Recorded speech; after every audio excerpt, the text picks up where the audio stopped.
Hello and welcome into this edition of Around the Bags, our newest edition, and it's edition 10. Today is Sunday, June 7th, and we're going to get right into it with some great MLB topics that have been talked about in the past by, a lot of different sports writers, but haven't been brought up until recently. And the first topic that we're going to talk about is what the MLB needs to do to get the replay system right. And this is our topic because the Royals had an instance in which they were tied with the Indians.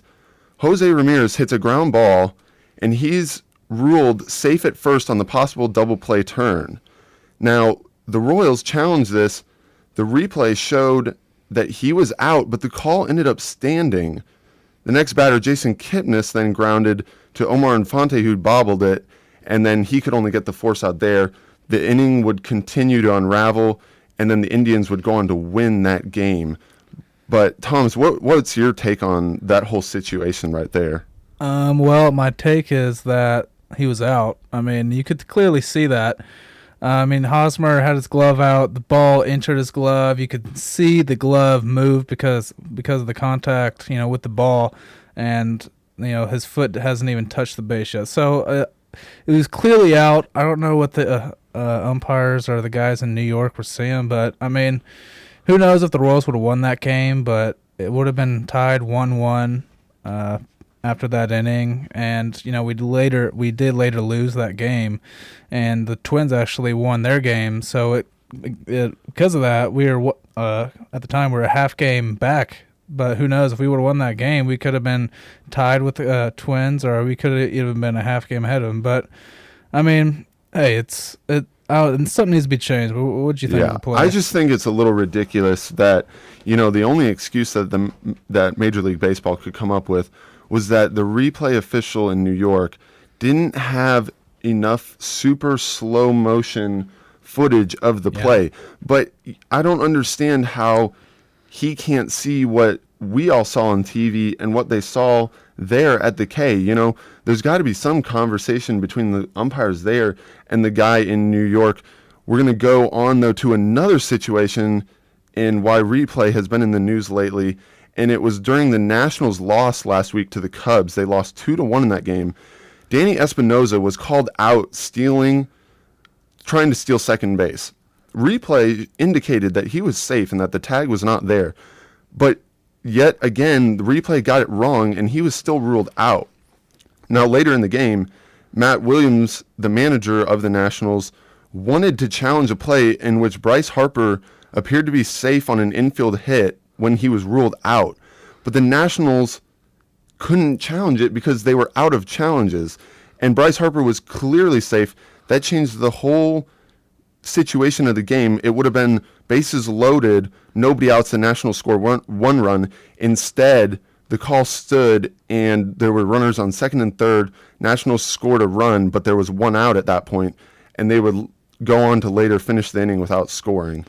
So, that's just another instance that, one call, one call just determined the whole game, or potentially determined the whole game. Who would have known if the Nationals would have won that, potentially. But, I saw that replay, and I saw it in super slow motion. I don't know if, if the umpires did, because who knows if they have super slow-mo in New York. But, man, that wasn't even close. It was blatant, more blatant than, the play at first base in the Royals game, because the guy he slid into second. His foot blatantly was clearly not there. Blatantly hit the bag, and then the tag wasn't even close to his leg. So. Yeah. I think that's the problem with me in that when these plays, you can clearly see at home, as the average fan can just see the play themselves at home, and it's like they're supposed to have so much more technology, so many more different views. It doesn't make any sense how they're getting this stuff wrong. Here's some statistics on replay. So far this year, replay has been used 406 times. That's a lot. The call has stood 220 times, 54%, and the call has been reversed 186 times at 46%. Yeah, that really surprised me because, what I thought last year, I thought umpires got the call right like a lot of the times, but after I saw those stats, I mean, it's almost 50-50, Yeah, 54%, it's pretty close. 46%. I mean, that's a lot closer than I thought it was going to be. But, I'll throw another stat at you. In tag plays challenge, 161 times. So tag plays challenge 161 times, 40% of the time. And play at the first plays 145 times. Were challenged 36% of the time. So majority of things being reviewed, obviously, are plays. tag plays and plays at first. Yeah. And my take on that is that baseball needs to do something. I don't know if they need to add a couple cameras to each park or cameras need to move, but those are the majority of what is being reviewed. Right. And those require some very specific, angles. And I think that somehow, some way, the angles need to be able to have at least 3 different angles at each base. At first base, they need to have maybe 4 or 5, because there's been so many bang plays at first that for some reason they either end up getting it wrong. Sometimes they've gotten it right. But I mean, the whole point of replay is to get it right. Right. And I don't understand when you watch the NBA and the NFL, they're getting this stuff right. Yeah. And the fans are happy with that. In baseball, not so much the case. Yeah, I mean, what I think the MLB should do, I think they should, adopt what the NFL did. The NFL, they have the head referee, go in and go under the, the camera and look at a play like right as people on watching that TV would see it. Right. So they have the people in New York or wherever, like the people at the NFL has their replay station, whatever. I think it's in New York too, but yeah, the people in New York and the people and the head referee at the game looking at the play too. So they're not just having one, guy in New York looking at the play and making an opinion and making a call. They should have the referee or the umpire, I guess in this case, at the game, look at the play, go in the tunnel wherever they go, and look at the play with the guy in New York, who is already calling the play. So I think 2 opinions on the matter is better than 1. Yeah, absolutely. I mean, I have my views on it. I mean, let's talk a little bit about the history of the replay real quick. People thought things needed to be done when home runs weren't called accurately. So right. The baseball implemented replay for home run only. I think that was 3 years ago now. Yeah, that's right. And last year was the first time that full replay was in effect, and it carried over into this year. You can challenge basically anything. There's almost nothing that you can't challenge. Yeah. But here's my take on it.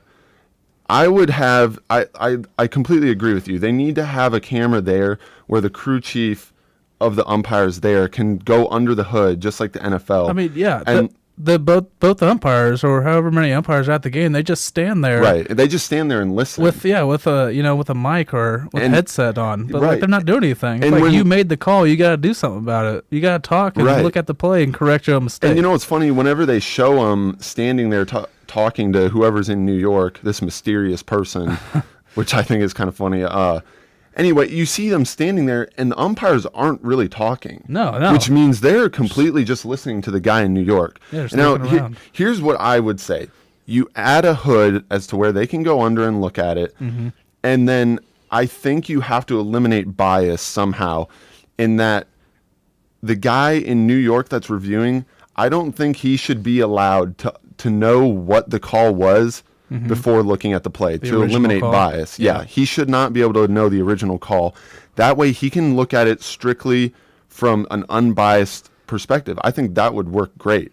Yeah, oh yeah. I mean, if you didn't even know the call on the play wherever the umpire made at the game, and if he was blatantly out and you could see it, he called out. You don't have to protect the umpires to protect the integrity of the umpires, of his colleagues. So yeah, I mean, I definitely agree. That'd be a really good idea. Yeah, and then Matt Williams, the manager for the Nationals, running out of challenges. I thought when they first implemented full replay, saying that they were going to do a challenge system, I really disagreed with that. And that, to me, in baseball, there's going to be roughly anywhere from 1 to maybe tops 3 plays that are going to be really bang bang and really need to be reviewed. Mm-hmm. So I think it should just be up to the umpires really. and that the umpires need to,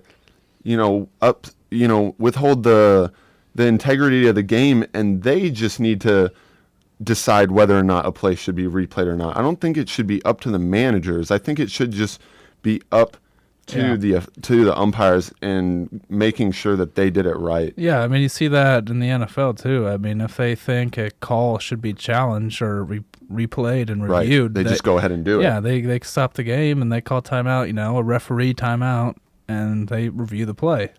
But, I mean, something needs to be done by this. The Royals, I don't know if the Royals would have won that game or the Nationals, but, I mean, it gives them a better chance to win it. I know Ned Yost wasn't happy about it, but, I mean, something really needs to be changed about the replay. I really don't like the fact that if you get one, replay, if you want to get call reviewed and you get it wrong, then you don't get another, just like the Nationals. Yeah, I mean, exactly. if the umpires and people in New York blow that call, which they did, I mean, you're screwed. Like, you get screwed. So that's our take on replay right now. I think replay in the MLB is just a work in progress. Yeah. And they're going to have to make some modifications sooner or later because, I mean, they're still not completely getting everything right. And that's the whole goal of replay, is to get it right. Yeah, I mean, it's only the second year of the replay, of replay, in the MLB. So, they need to make some changes. They need to, improve it. But I think they'll do that. Yeah. And I think the most frustrating for me with the Royals deal was that, the AL Central is a tight race. And you look at last year, and it came down to one game at the end of the year. Yeah. It could be this exact same this year. It could come down to one game. I know. And with the Twins and the conversation now, there's 3-4 teams in the AL Central that could, get that first place spot, and even the wild card. Like, the second place team will probably get a wild card if the AL Central gets, still as competitive as it is, So there's two teams in the AL Central that could go to the playoffs. Yeah, and so it's just frustrating to see basically the umpires take away a game from the Royals. I mean, we don't know if we would have gone on to win that game, and there's still no excuse for Omar Infante bobbling the next play, but it still makes you wonder, and we'll see what happens. But we're going to move on forward to our next topic, and this is a topic that has been very interesting for baseball fans all across the nation, and it's Pat Venditti, and he became the first pitcher to throw from the left side and also throw from the right side in a game since 1995. He's an ambidextrous pitcher, obviously. He wears a 6-finger glove. It's pretty cool. And this guy spent 8 years in the minors. A lot of that time was with the Yankees. But imagine that, the perfect team for getting somebody that does something unorthodox. The Oakland A's get him, and he made his major league debut, pitched 2 innings, allowed 1 hit and 1 strikeout. So pretty good outing for him. Yeah, this guy, he went to Creighton as a junior. He was drafted in the 45th round. He didn't like that, so he went back for his senior year and was drafted in the 20th round this time. But, I mean, man, it is awesome to see an ambidextrous pitcher, You got a righty coming up, and he throws with his right hand, and, then a lefty comes up, and he switches the glove hand and pitches with his left hand. So, it's crazy. When I throw the ball with my left hand, holy crap, I just look awkward as heck. So same for me.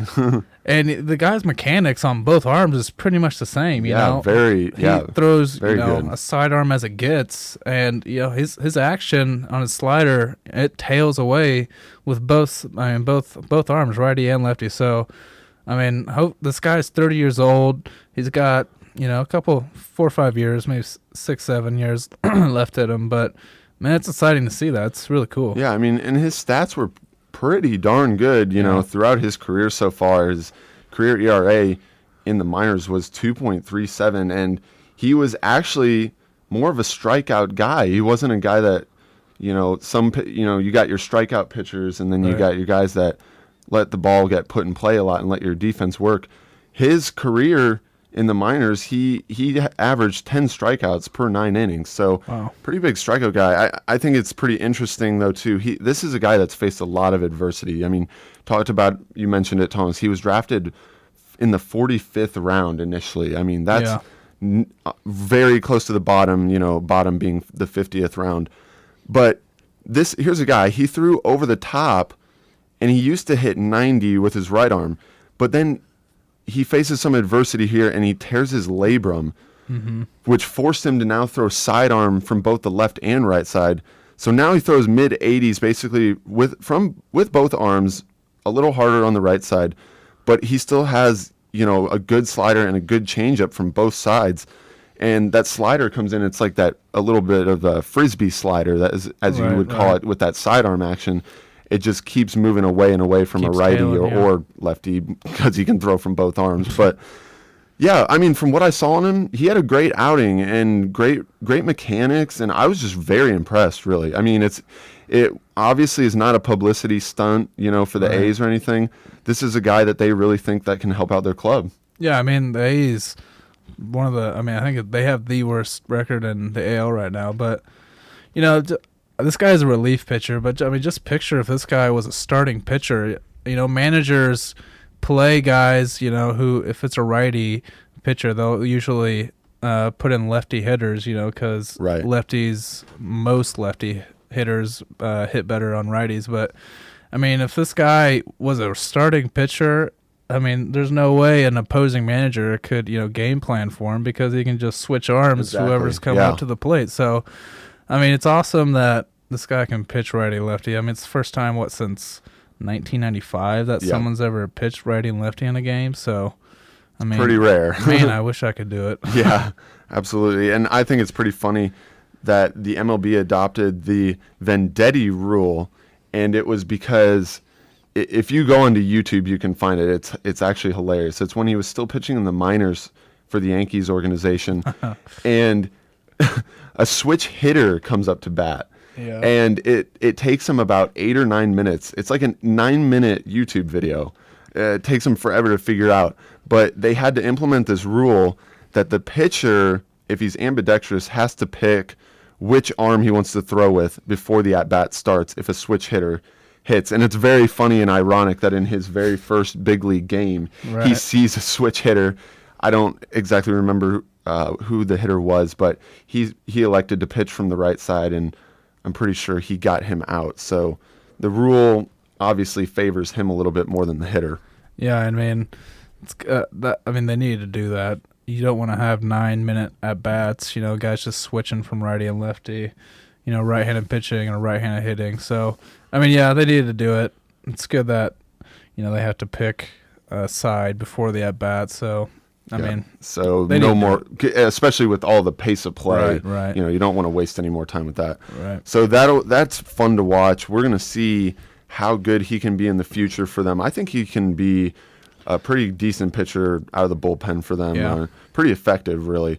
We're going to move on to our third MLB topic here, and it's fan safety, as a horrific thing happened. Mm-hmm. It was actually the same game in which Vendetti made his major league debut. It was the A's versus the Red Sox. This was at Fenway Park, and Tonya Carpenter is hit by a broken bat off the bat of Brett Laurie, and the bat flew up into the stands behind the third base dugout in the top of the second inning, and she was bleeding very badly, and medical crews immediately got to her, and eventually she was taken off in a stretcher. Yeah.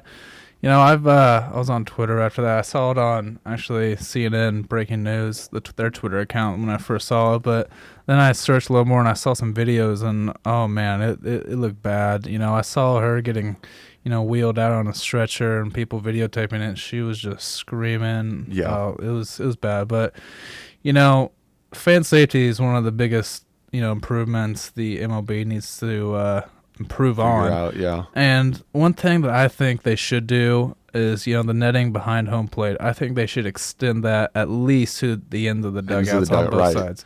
Because these players, like, for example, your Donovan Chura, Kelvin Herrera pitches 100 miles an hour. Sure. And ball's coming off the bat harder than that. Right. And if you hit a foul ball, oh, man. You see some of the hitters after they hit a foul ball, they can't even look. They have to look away because they hit it so hard. But, I think the netting, extending the netting all the way to the end of the dugouts. So it's something, at least to the end of the dugouts, something they should do. But I don't know. What do you think? Yeah, I completely agree. I think they should extend the netting. But it was said in recent reports that Tanya Carpenter is doing better, and she is expected to survive after going through these life-threatening head injuries. Very scary. And doing a little bit of research, there was only one person in, I don't know how they even keep track of this because baseball's been around forever, but there's only one cited source of anybody dying at a game from a foul ball standpoint. Mm-hmm. So at least, that obviously doesn't happen very often.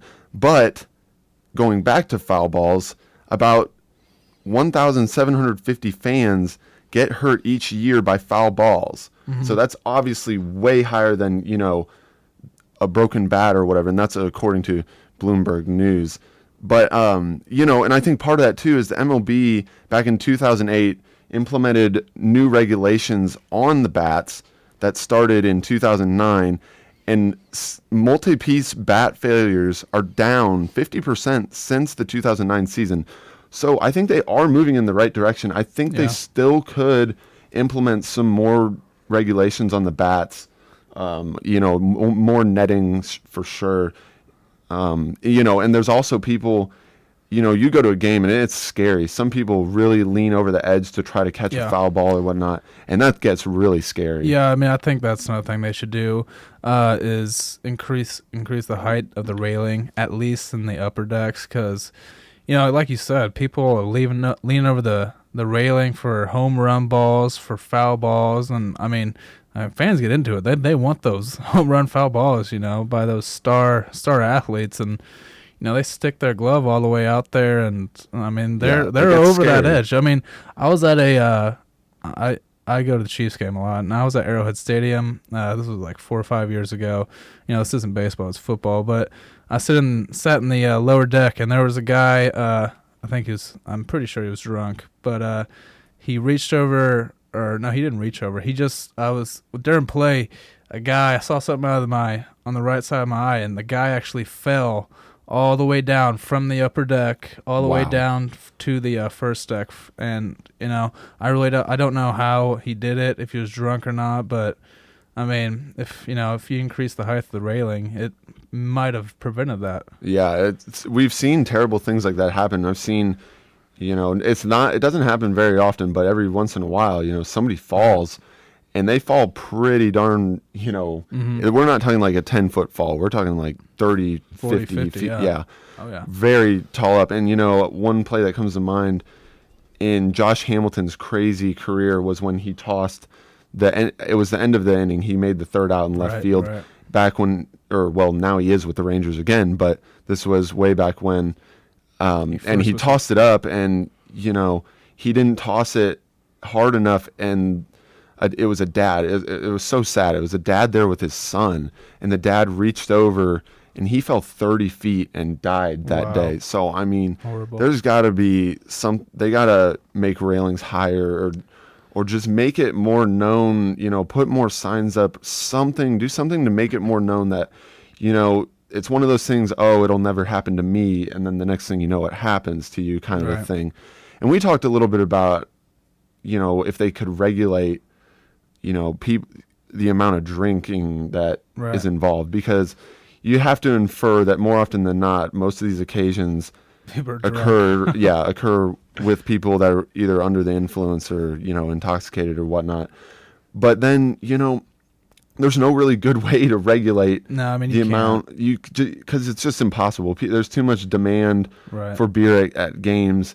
And, that's the way a lot of teams make a ton of money off their concessions is beer. Yeah, I mean, you can't limit how much a person drinks at a sports game. People drink before the game even starts, and tailgating out in the parking lot. And I don't think there's just a way that you could keep track of how many drinks fan has. It would be in very the game. hard. But one thing that is also dealing with fan safety is, some fans are there, for entertainment, and some fans aren't as big as baseball fans as others, and, they're not watching the game, as hard, I guess, as other people.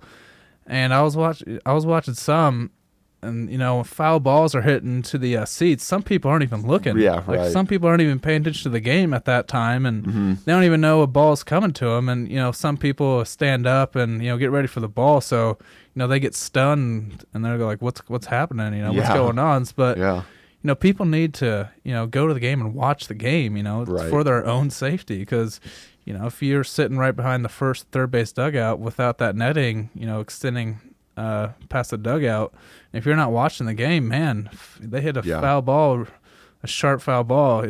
Because I've seen my fair share of smoked foul balls that go right across it, right above the dugout. Right. But something needs to be done. I think they can possibly regulate bats a little bit more, make them a little bit more safe, and also, like we both agreed, increase the netting. So that's going to do it with our MLB topics. Once again, it's Sunday, June 7th, and this is Around the Bags edition 10. I'm Mitch Glessner, alongside, as always, Thomas Lemanske. We're going to take a quick break here, and then we're going to talk about our Royals, who are suddenly having some troubles, but we're going to discuss that once we get back from this quick little break.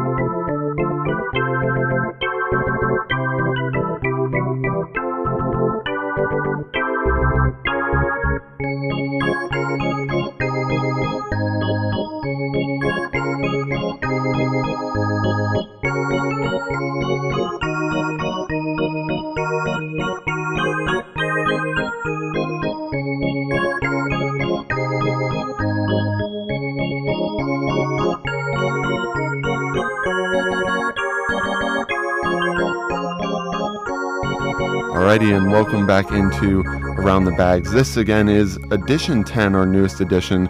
I'm Mitch Glessner alongside Thomas Lemanske, and it is June 7th, Sunday, and we got our good MLB topics. That was some good topics about fan safety stuff, that usually isn't addressed, but, it really needs to be moving forward. So we had some good discussion there on our MLB topics, but now it's time to get into the Royals. And the Royals, Thomas, are kind of on the downside, and right now they're 31-23. They're a game back of the Twins in the AL Central. Right now, they still have a very good run differential at plus 41, but in their last 10, they're 3-7, and they barely edged out a win today. And the Tigers aren't very far behind them. The Tigers are 30-28, and I think right now we're just lucky that the Tigers have been playing as poorly as what they have been, because we've right now, I think, in our whole division, probably played the worst out of all the teams in our division right now. Yeah, this past week and a half, 2 weeks, I guess I should say, hasn't been going too well for the Royals. And like I said, we're lucky the Tigers have been on a skid too. I think they went on a 7-game losing streak. They've won their past 2 games, but their last 10 games are 2-8. So, it's been a long 2 weeks, but I think we can turn this around. I think we can get back to our winning ways. Yeah, I think we can turn it around too. It's going to take a lot, though. It's going to take a complete effort from management all the way down to the players and what they do on a day in and day out basis. And we're going to play a little game here. We're going to play the panic meter game. Right. And on a scale of 1 to 10, how much do we really need to panic at this point? So I'll start things off with my panic meter, and mine is, if it was like a green to red kind of thing, mine is pretty much approaching that red. And right now, I would give them a 7 or 8 in time to panic, because right now the starting pitching doesn't seem to be getting any better anytime soon. And right now our offense is really declining. So right now, panic meter for me is pretty high at 8 right now. Yeah, I respect it, but I'm going to go with about a 3 or a 4. I'm going to go with 3 rather than 4, because we got 162 games in this season, and how many we played? We played 56 games already, so we're not. Granted, we're playing pretty bad right now. But, I mean, we have a lot of time to turn this baby around.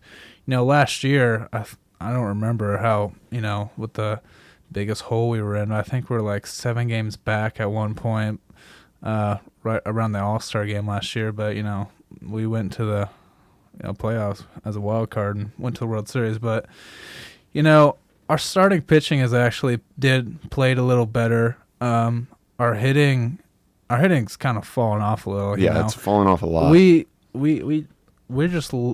swinging at everything. We're swinging at things in the dirt, things chest high, away, in. I mean, we're just not being patient at the plate. And we're not playing small ball like we talked about before. We're not bunting the ball. If we're in a hitting slump, that's something we got to do. You got to bunt the ball.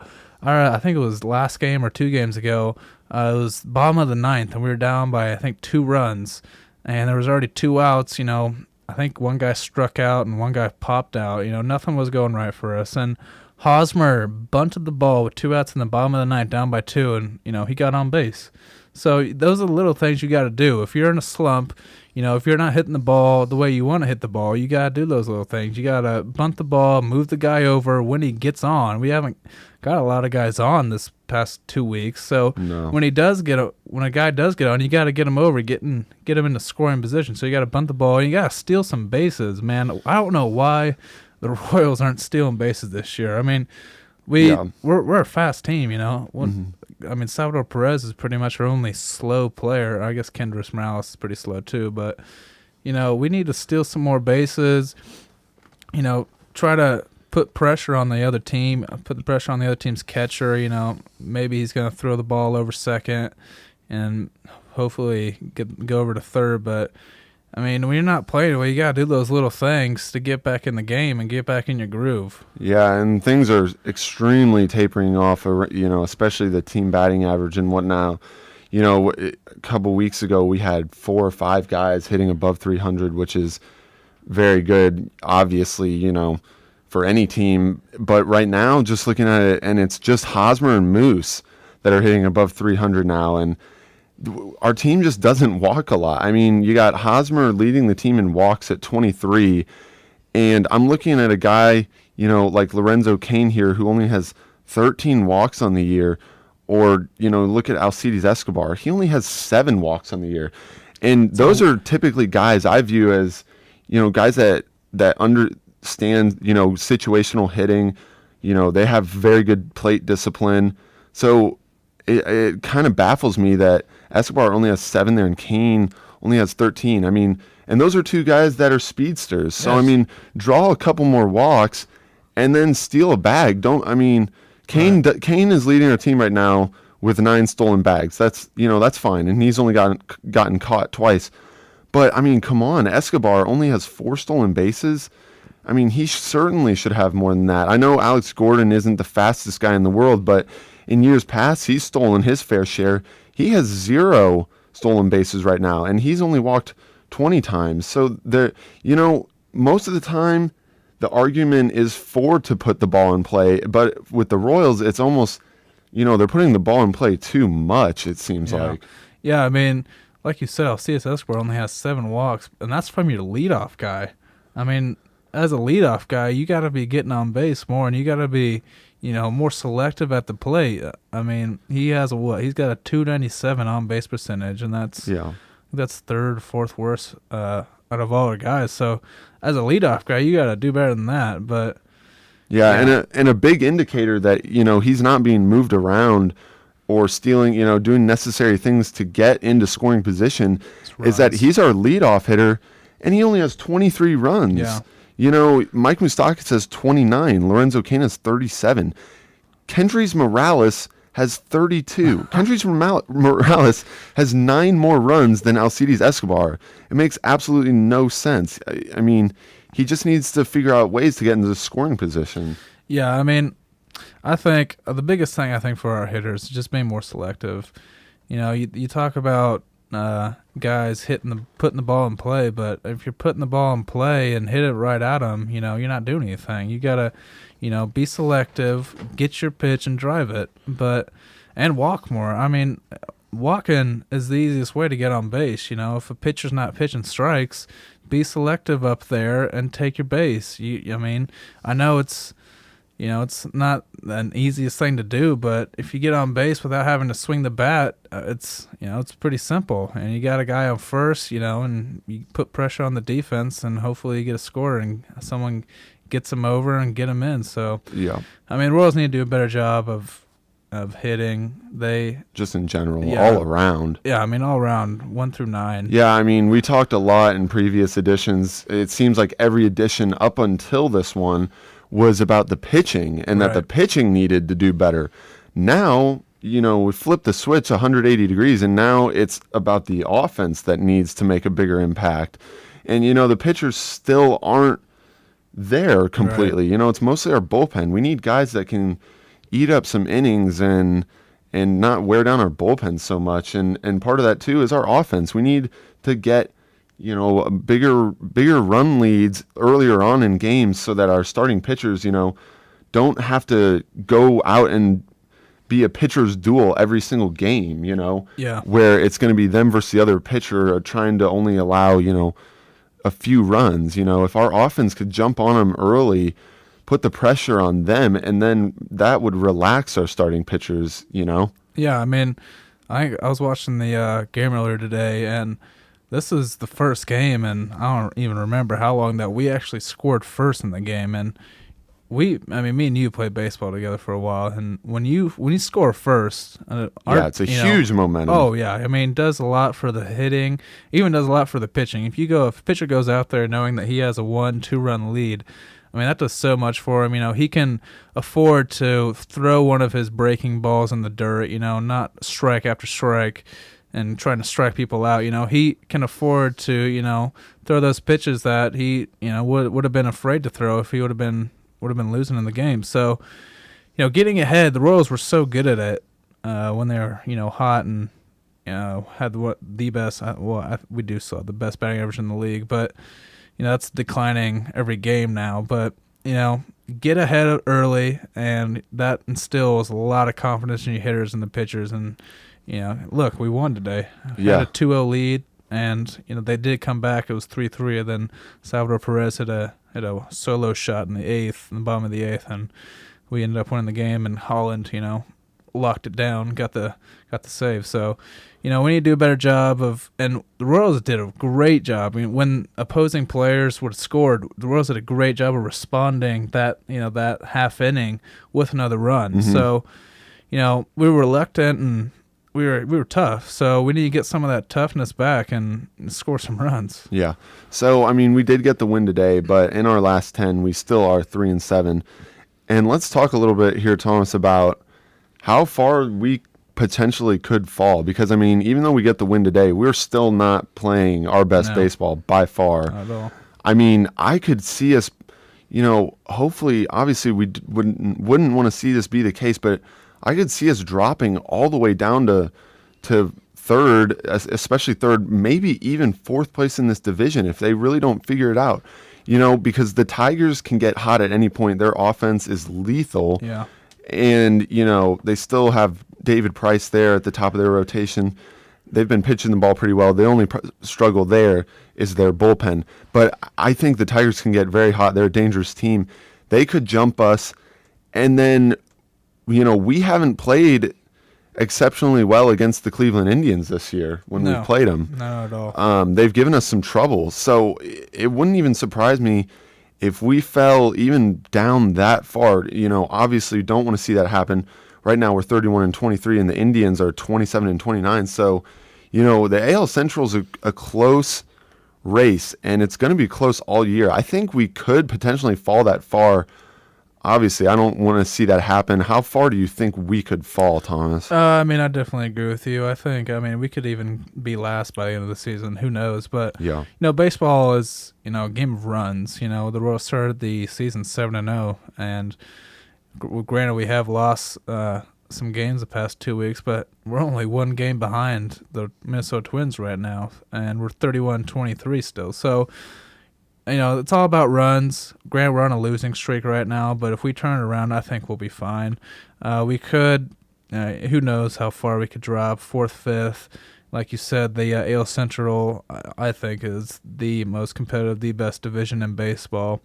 Top to bottom, all the teams, Cleveland, Chicago, Detroit, Minnesota, they're good teams. And, looking at our schedule right now, the Royals, actually, they go on an 8-game road trip, and the first 2 series on that road trip, we play the Minnesota Twins. We have a 3-game series with the Minnesota Twins starting tomorrow, and that Minnesota Twins are first in our division. Then right after that, we go to St. Louis, and we have a set with St. Louis Cardinals, who are the best team in baseball right now. So, we could drop some of those games, especially the way we've been playing right now. The 2 teams that we have series with coming up have a better record than the Royals right now. So, who knows? We gotta get back on track. If we were to win, I think the Minnesota Twins series is more important than the St. Louis series, just because it's in our division right now. So, if we were to win 2 out of 3 of the Twins, that would put us in good position and give us a lot of confidence going into the St. Louis series. Yeah, so a couple of big series coming up there, and I'm looking at this slide, and I'm trying to kind of piece together, who's at fault for this. And I think you look at it, it's not just like 1 or 2 players' faults. I think it's just the organization as a whole right now is kind of at fault. The Royals started out extremely hot, and they had that fire, and they were playing with such extreme confidence, and you could just see it in all their expressions and body language, and that they were going to come out every day and compete. The pitcher was going to compete. Hitters weren't going to get beat. We were going to hit the ball hard. We were going to score runs. I look at them now, and every single game, looking at their body language, it's just, it's almost like they're pouting, and, when things don't go right, they completely just go into a dead stare. There's no confidence like there was to start out the year. And I think, that starts up top with management, and management needs to set, a good example, in that this is a winning team. We went to the World Series last year. This is a winning team. So that attitude needs to be taken all the way from Dayton Moore to Ned Yost down to the players, that this is a winning team. Go out every day and act like it. Yeah, I know. I definitely agree with you. It's organization as a whole, but like you were telling, they're pouting, put their heads down. A good example of that, on Saturday, when we were playing the Twins, we lost 4-2. Yordano Ventura was pitching that game. We talked about this earlier, Mitchell. But there was a guy at first. Yordano was pitching, I think it was like 6th inning or something. And he was angry. He was flustered, and he threw a 100-mile-an-hour pickoff throw to Eric Hosmer.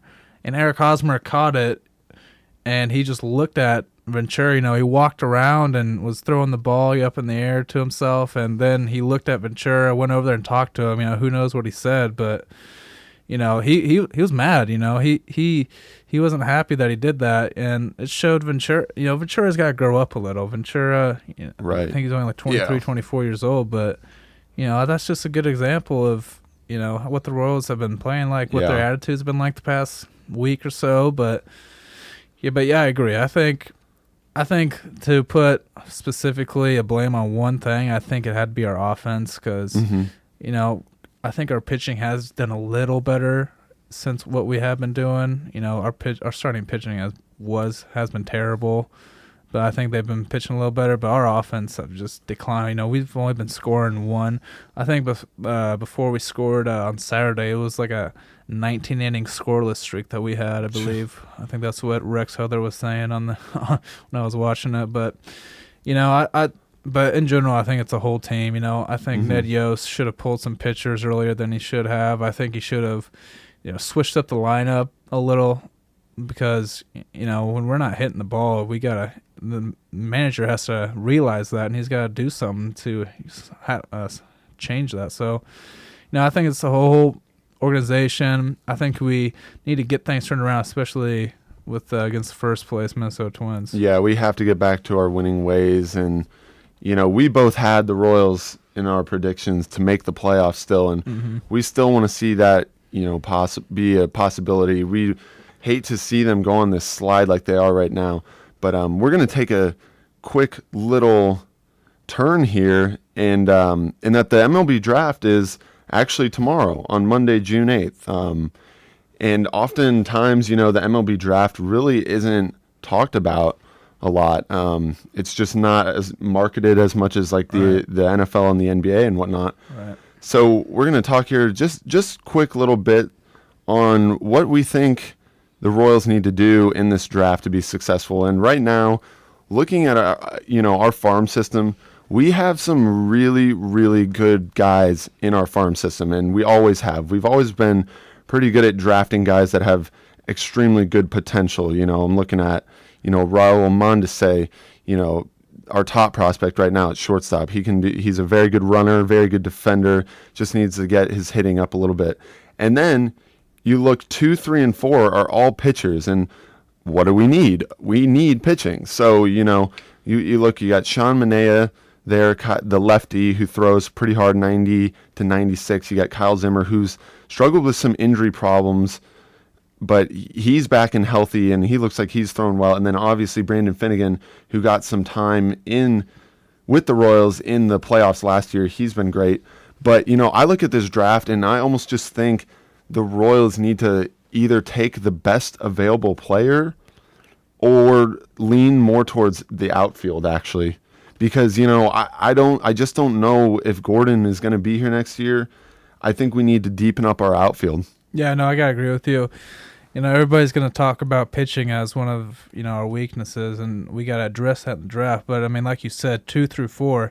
You said 2 through 4, but actually our number 2 through 5, yeah. Number 5 pitcher, Miguel Almonte, who's a right-handed pitcher, is also, one of our top prospects too. So 2 through 5 are, pitchers in our farm system, our top prospects. So, granted, a pitcher is one of our weaknesses in our MLB right now on our big team, but like you said, I think the outfield should be what we should address. Like I said, Alex Gordon, he has a player option this coming off season. Who knows if he's going to take that or not? I think probably will depend on how good we do this season, but they need to look at Alex Rios, who only signed a 1-year contract this year. Yeah. I think it was worth like around $15 million. But, yeah, I think outfield for the future. I know we drafted Bubba Starling, who's actually from Kansas City area. I think it was 2 years ago. But right now he's our 13th ranked prospect. And he was, I think, the number 4, number 5 overall draft pick two years ago. So, he hasn't really been playing up to what we want him to play, but granted, he's only 21 years old, so he's got some time to develop still. But I think outfield should be our pick in the first round, just because we don't really have many outfield prospects in the minors right now. All of them are shortstop. We got Hunter Dozier at third base, our number 6 overall prospect. And then we got Chase Vallett, who's a catcher, who's number 10. But our only outfield prospect in our top 10 is Jorge Bonifacio, who's, I don't know what position probably in the outfield right field. Yeah, but he's got a good arm. But we talked about this earlier. I think we need to draft an outfielder that hits for power. Yeah. Power is I don't even know for how many years our lineup has been lacking a guy who can hit for power, hit those home runs. We've been doing a better job this year of hitting home runs, but we're still middle of the pack towards the bottom of the pack in home runs. So I think we should draft a guy who's good defensively in outfield, but, a guy who can hit those home runs and get those RBIs. Yeah, I completely agree. And also when talking, you want to draft an outfielder and whatnot, you look at Bubba Starling, and they drafted him out of high school. And I have, my beliefs and whatnot in what teams should do in the draft. And one of those for me is that I tend to like to stay away from high schoolers, especially position player high schoolers. I don't have a problem with the pitching if you want to draft a pitcher out of high school that has just electric stuff that can really develop. But position player-wise, I'm way more of a fan of getting them out of college, where they've learned, they've gotten those extra years and really learned, how to play the game the right way. You learn so much in college compared to high school. The game changes so much. And, especially in these really good conferences like the SEC, Big 12. Big 12 is a great conference. There are guys that really, develop and really understand how to play the game of baseball by the time they're juniors and seniors. Yeah, I mean, if you look at Brandon Finnegan, TCU, Exactly, we drafted him last year, first round, and look, he's playing in the World Series. He's the first player to ever play in the College World Series. The same year, he actually plays in the MLB World Series. So, he went to TCU. I think he was a senior when he came out of the draft, and he's playing in the College World Series and the MLB World Series. So that's amazing. Yeah, it is pretty amazing. So I would like to see them go after an outfielder. But if we end up with a decent arm, obviously, right. People always say you can't have enough pitching. Pitching is pretty much limitless. You can always have great amount of pitching, but we'll see what happens. That once again, the MLB draft is tomorrow, Monday the 8th, June 8th. That is. Right now, though, this has been Around the Bags edition 10. We got some great MLB topics and got to talk about the Royals there and their downfall. But, hopefully moving forward, we get right back on track. Hopefully the bats get hot. Maybe that win today with a go-ahead home run by Sal Perez, maybe that'll spark some things. I'm Mitch Glessner, though, and he's Thomas Lemanske. We'll do it again next week for a new edition, and keep tuning in every week, as always, as we'll get our new editions out every week. I'm Mitch Glessner. Once again, he's Thomas Lemanske, and thank you for tuning in, and have a great day. We'll see you next time.